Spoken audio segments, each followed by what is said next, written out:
across the vast green-gold waves of the Great Plains.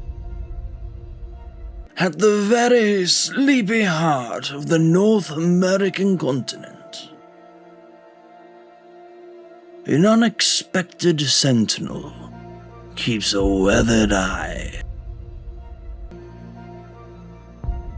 While the mighty bison reclaims ancestral grasslands, and the pronghorn races the ghosts of predators past, one elusive nomad is perfectly adapted for its environment. Fleet of foot and cunning without measure, this unassuming, enigmatic mammal rules this kingdom of grass.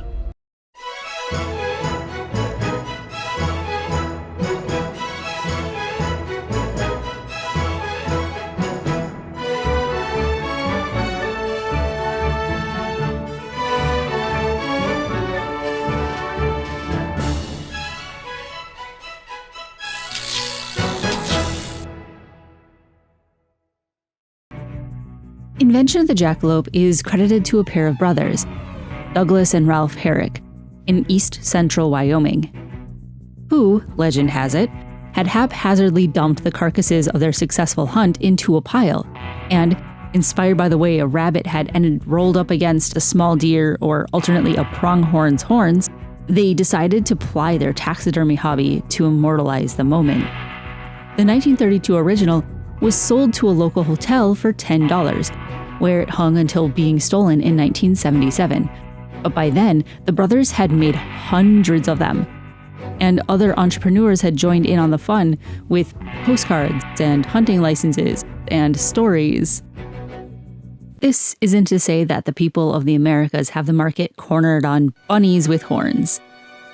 Lepus cornutus had no basis in fact, and yet it appeared in various reports and naturalist books throughout the 15th and 16th centuries, ascribed to the murky corners of the Holy Roman Empire, or in one case, Norway. And that's after disqualifying Bavaria's Vopentinga for some clearly aftermarket wings and little bitty fangs. Al-Mihraj of medieval Arabic literature had a single unicorn-like horn, and one was purported to have been gifted to Alexander the Great after he had killed a livestock-eating dragon lurking on an island in the Indian Ocean. Folklore globally is rife with examples of humans imagining what if Animal A had Part B. And globally rife with hucksters who tried their best to glue Part B to Animal A so that they could lob it at a passing noble and say, "Money, please." But the horned rabbits of the Americas have not just quirky physical characteristics, but personalities attributed to them. And not one, but two New World-specific scientific origins. In the folklore of the Wiharatika people, indigenous to the sprawling Sierra Madre Occidental mountain range that spills down the western coast of modern-day Mexico, rabbit, Tatsiu, was initially the one who bore the great antlers, literally a shamanic connection to commune with the ancestor gods in the days before the first sunrise. But Tatsiu knew that his little bunny booty would struggle to swim against the primordial flood of creation, and so gave his horns and that innate power to the infinitely more messy Tamatsi Karumari for the swim.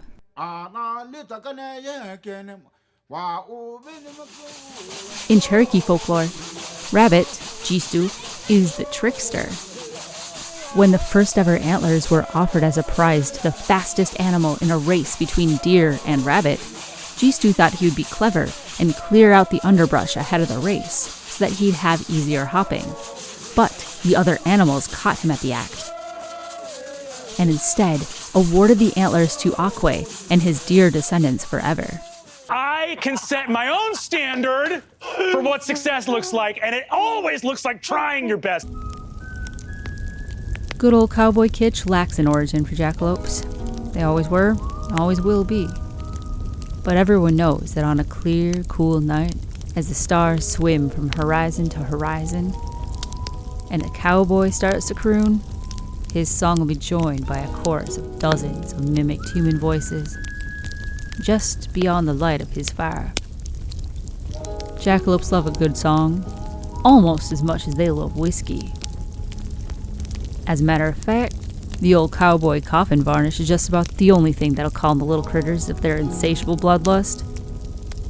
That's right, jackalopes are so infamously speedy and territorial as they roam the plains that settlers and loggers had to wear stovepipe leg armor like the knights of yore and leave out saucers full of whiskey just to survive an egg-road herd of jackalope.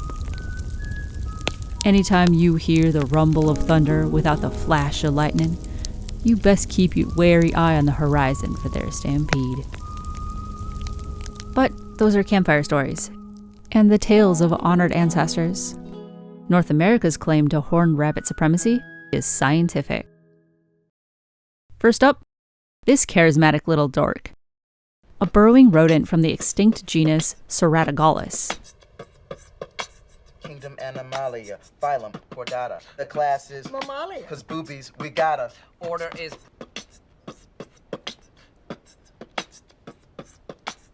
Ceratogallus and one species in its near cousin genus, Mylogallus, are the smallest of any known horned mammal.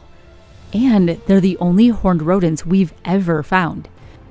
Which is extra impressive when you realize that the order Rodentia includes more than 2,600 recognized species today, native to every terrestrial ecosystem on Earth except the Antarctic, and makes up more than 40% of all the currently existing mammal species we've taxonomically classified. Like the modern rhino, these big-ass horns on top of a Ceratogallus' nose weren't sexually dimorphic, so likely served more as protection from predators than jousting for the ladies. Unlike the rhino, Ceratogallus' two conical horns were seemingly equal in size, configured side by side laterally rather than anterior-posterior. But the ancient rodent's undersized neck actually made its horns pretty useless as a digging tool. And also, unlike the rhino, Ceratogallus' horns were a bony core, or true horns, meaning that where there are very few circumstances in which a rhino's keratin horn would be preserved with its remains, a Ceratogallus' horns remain attached to the skull like a sheep, goat, antelope, or North America's own bison, and pronghorns. So just like the theory that the concept of dragons was derived from our ancient progenitors stumbling over the bones of dinosaurs and other animals they had no context to comprehend, a skull that looks similar enough to common widespread prey like a rabbit with a pair of horns, even in an unconventional spot, it's not hard to see how multiple robust, distinct cultures on the continent could converge on stories where rabbits used to have horns. The entire fossil record we have of these horned rodents has established their range exclusively to the Great Plains of North America during the late Miocene and early Pliocene eras. So just like, 11 million years worth of skulls for early hunter-gatherer civilizations to potentially stumble across and invent stories about. But if that supposition is a little too wibbly-wobbly, timey-wimey for you, don't worry. The North American continent has cooked up another exclusive drop. A virus! As settlers pushed westward into the Great Plains in the mid to late 1800s, their newly founded newspapers started reporting on strange tales of horned rabbits. Not frequently enough to be a Bigfoot alien buy a piece of the true cross craze. We're talking a few dozen spread across decades and more than 1 million square miles. And unlike Nessie or Mr. Foot, the original reporter could usually examine the physical specimen for themselves. One of these articles from Kansas in 1883 describes a pair of 2-inch horns sprouting from the base of the rabbit's ears. But the rest were far far from the neat, regal horns borrowed from a deer.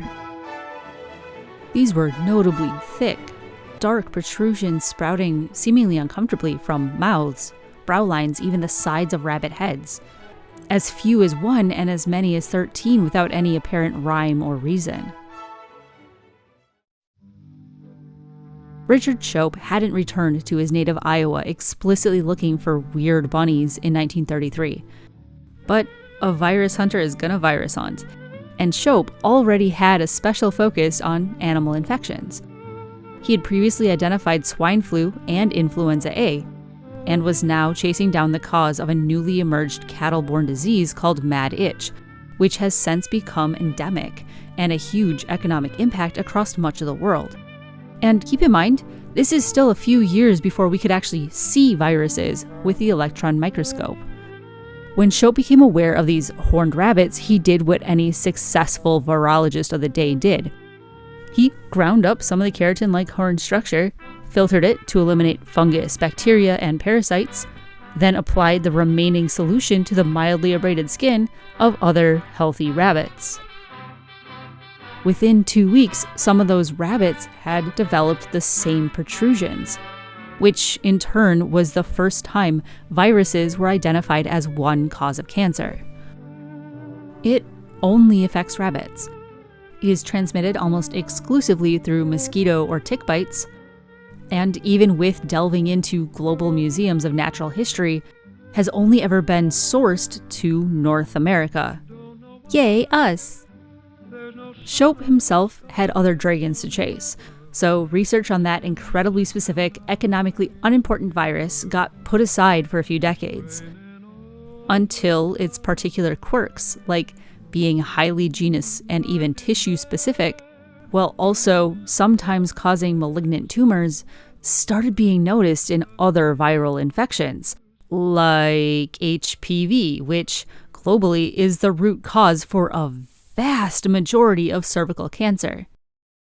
Because what Shope had discovered in 1930s Iowa was the first of what is currently about 250 genotyped papillomaviruses, more than half of which exclusively infect humans.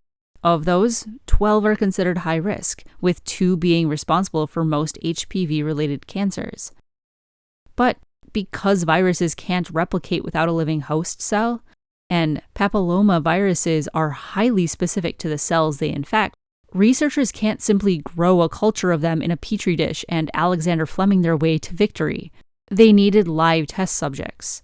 And with those hundreds of papillomas being very similar in structure, and rabbits being very easy to care for, little horny bunny Fufu here joined the cattle, canine, and mice in providing test subjects for researchers developing an HPV vaccine for humans.